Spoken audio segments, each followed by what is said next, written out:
Hey, welcome to another episode of beersandbars.com. Today we're going to be discussing um, Trouble Brewing. So, what's the deal? Or shall I say, what's the trouble with Trouble Brewing?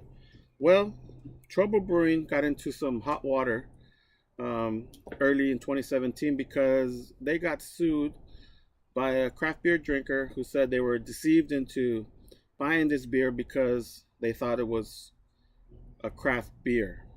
And the truth behind Trouble Brewing is that this is a product designed to be sold at Walmart. So this is a beer designed to be sold at Walmart, and it is contract brewed by Janice Brewing, which is in New York, but it was created by um, WX Brands, which is a company which creates exclusive brands of wine, beers, and spirits for different retailers. So this one, Trouble Brewing, was developed for that main purpose.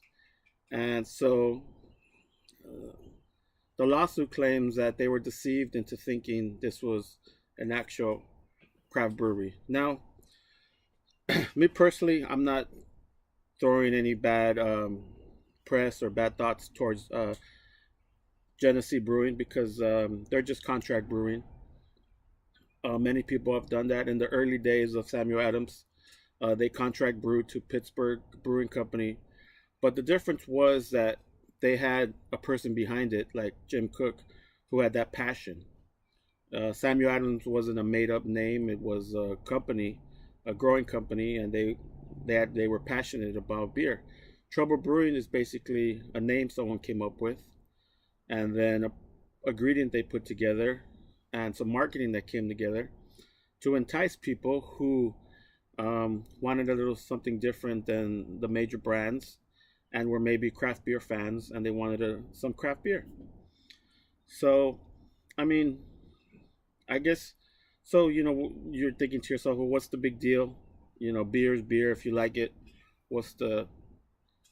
And I guess that's true, but at the same time, saying, although it doesn't say anywhere that it's a craft brewery, I guess people would just assume just by the marketing or the design.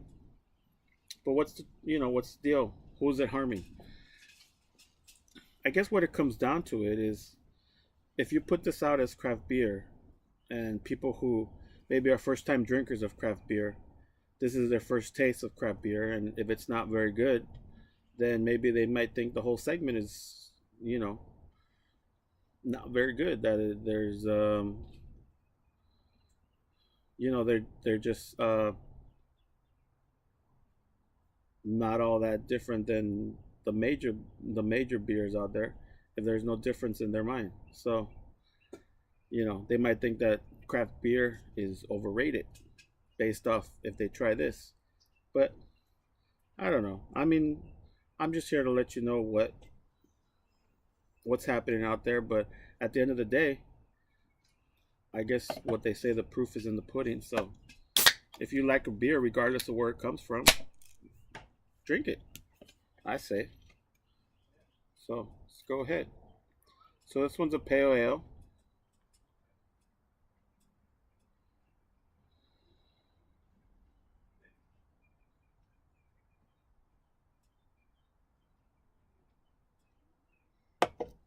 All right. So y'all want to get a nice, good head because that's where the flavor is. That's where you first get introduced to the beer with a nice head here. This one here is a pale ale and it comes to you at 5.3. So not too much higher here. And a 13 pack or 12 pack costs about $13. And this one's a pale ale, so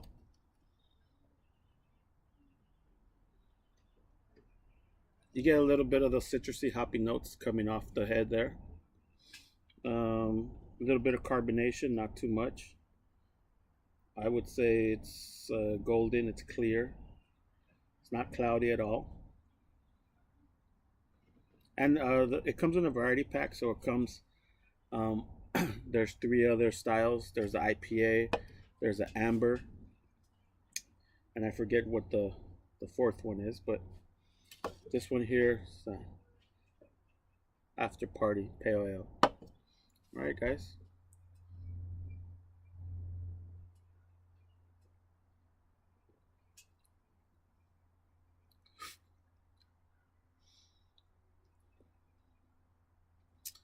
It's all right. I mean, there's nothing that really stands out. It's not as smooth as I would like it to be. Um, has kind of that metal flavor at the end there. Let's go ahead and pour some more.